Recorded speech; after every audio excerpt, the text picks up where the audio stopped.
Greetings. This next lecture is on ethical theories. We've already introduced them at a surface level. We've talked about the ethical lens, and we've talked very briefly about different kinds of ways the ethical lens manifest themselves. But they really do map to four major ethical theories that most philosophers will discuss: universalism, utilitarianism, social justice or distributive justice, depending on how you frame the theory, and lastly, Aristotle's virtue ethics. We'll also spend a little bit of time talking about ethical relativism, not necessarily a theory per se, but just sort of a principle by which we start to think about, do ethics, transcend different cultures? It's an interesting debate.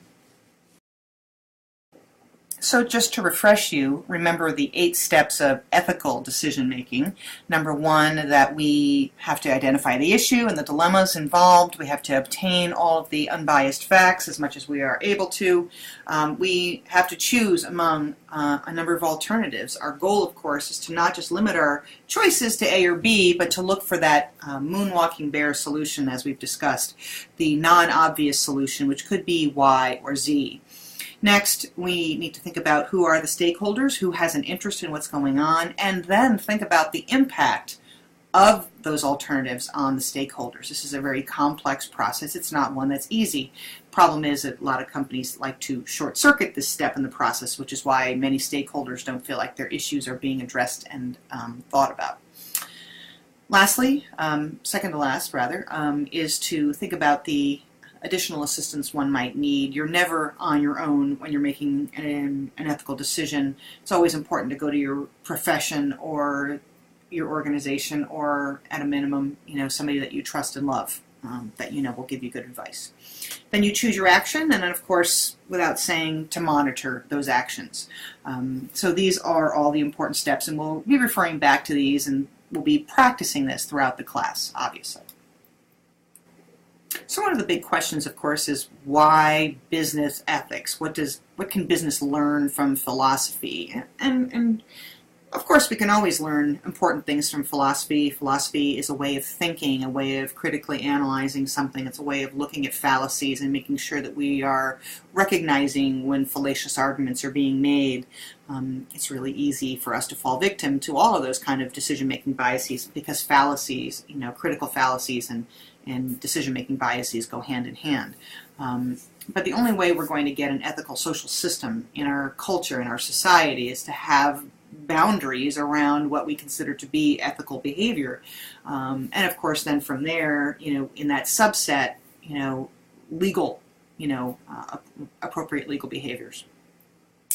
So we should always be thinking about, as we analyze any case, anything around people's actions, specifically in business, to be thinking about what are the ethical implications of what we're doing, because when we don't address those issues, it becomes a long-term problem for us. But definitely philosophical theories, even political philosophy, as you'll hear from Michael Sandel, really has an impact on what the kinds of decisions that we make when we're in business. So the better that we understand these theories and we think about how we can apply them, the better off we are with respect to being able to make good, sound decisions, in general as managers. Ultimately, we are studying the foundations of philosophy and ethical theories because we want to be able to have a good, strong background upon which to rely, so that we can argue through and reason through different scenarios and try to identify really what is the most obvious, ethical, logical solution for ourselves. And of course, logical is in the eye of the beholder, but nonetheless, by understanding these ethical theories, we start to then develop tools and a toolkit to start thinking about how do we deal with dilemmas when we face them. So the big ethical question, if you recall, is how should we live our lives? What is the way we should behave? And of course, it's all about ethics and ethical theories, and so depending on the ethical theory, that should is very different. We should live our lives in one way based on utilitarianism, and a very different way based on social justice theories. So what you're going to get in the next slide is a partial answer to that question, a very small part of the answer to that question. It's a small lecture from Michael Sandel, who is the author of the book that you guys have to read called Justice. And Michael is just an outstanding lecturer, so I thought it would be a great opportunity to just hear what he has to say.